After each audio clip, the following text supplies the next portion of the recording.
Hi, I'm Arnel from Arnel's Everyday English, and I'm going to give you 20 tips to improve your English when you're alone.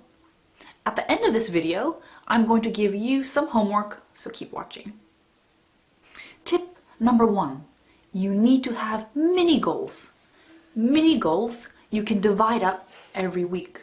Keep a record so as you continue in your studies, you can see, what am I doing? Do I need to do more of something? You have something very visual. You need to visualize what you've been doing in English. Mini goals and visualize. Tip number 2, you need a book.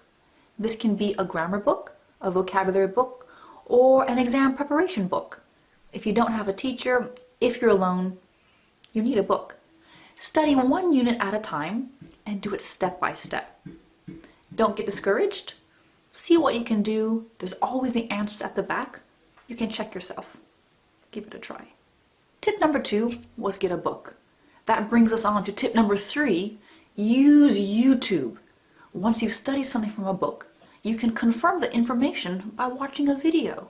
There's so much great content online. Use that to help assist you from what you've already studied. Use YouTube. There's great material out there. Tip number 4, use everything you've learned from tip number 2 and tip number 3 to write example sentences. Use the grammar, use the vocabulary. You don't need to be 100% correct. You need to get comfortable. The more comfortable you are, the more confidence you have, the more you practice, the more you improve. Number 5, watch TV and films with subtitles. Never feel guilty about using subtitles. They're excellent. You can see new vocabulary, you can see grammatical structures, use subtitles, and enjoy the film. Tip number 6, decide whether you're going to study with English or relax with English. It's very important you separate the two. If you want to watch a film and relax, watch a film and relax. If you want to study, pause a video whenever you can, look at the subtitles, have your dictionary ready. You don't want to combine the two. Are you relaxing or are you studying? Make sure it's clear. Tip number 7 is very closely related to tip number 6, this time with reading. If you're reading, are you trying to relax or are you trying to study? If you try to combine the two, you can get frustrated. Separate them and you'll have more fun. Number 8, do things you enjoy in English. If you like cooking, use a recipe that's in English. If you like sports, watch sports with English commentary. Do things you love and you really enjoy, switch it to English, and you'll enjoy studying a lot more, and it won't really feel like you're studying. Number 9, change your phone and PC settings to English. I'm sure you're always on your phone and you're always looking at some type of screen. Make sure the settings are in English.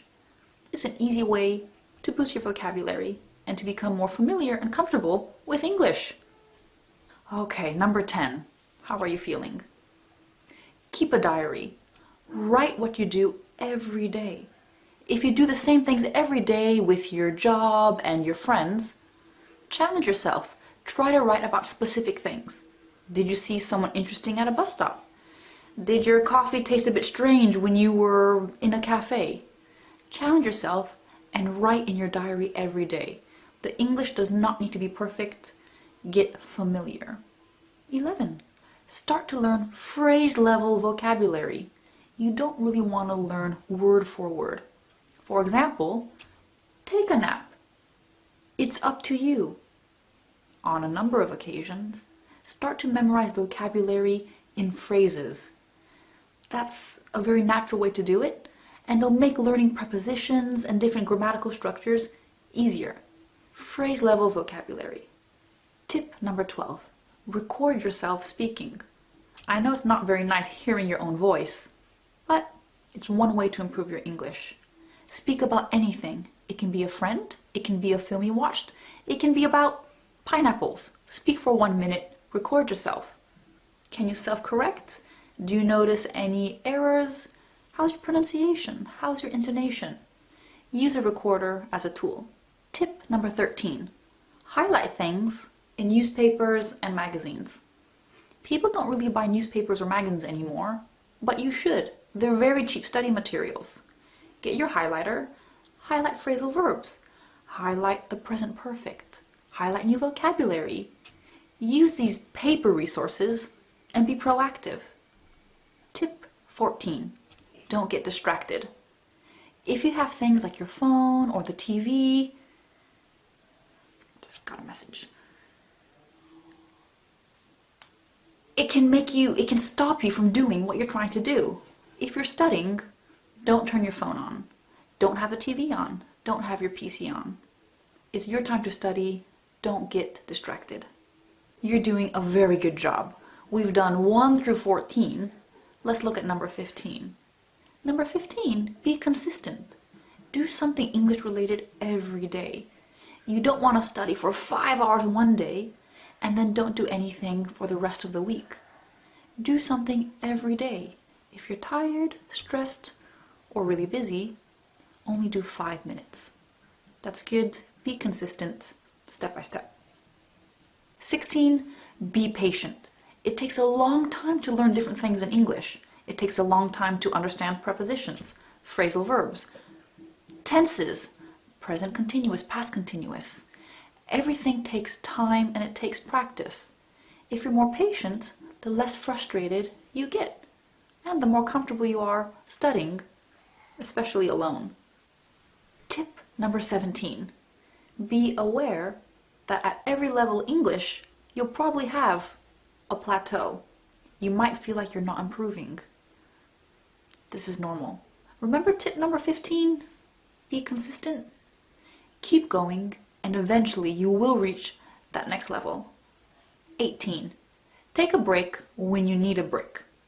Okay. A break means something different for everyone. Maybe you need a week with no studying. Maybe you need 5 minutes. Take a break if you start to feel frustrated or you start to feel discouraged. Take that break, relax, and continue fresher and more motivated. Number 19. Don't feel guilty about taking a break. If you need a break, really pause.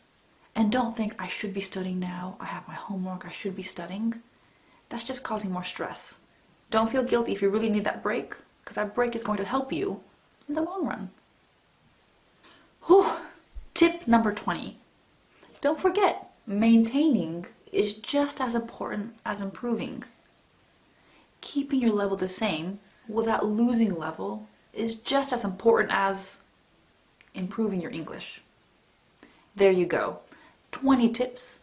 Hopefully you can incorporate them into your life. I'm so happy to have you here with me. Now it's time for your homework. Here's your homework. In the description below, there's a link to a free PDF. This will help you get organized with your English and help you accomplish your goals. Each sheet has your main objective and mini objectives. You need to write what you do every day. Tick the resources you've used and add new vocabulary in the vocabulary box. It's really important to keep a record of what you do in English, because after every week you might notice, I do too much of this. I don't do enough of this. After a few weeks, send me a message, send me an email. Let me know how you're getting on. I'm very curious, and I can't wait to hear from you. I will see you soon in my next video. Don't forget to follow me. I'm on Facebook, I'm on Quora, I'm on Instagram, I'm on YouTube. I cannot wait to see you again.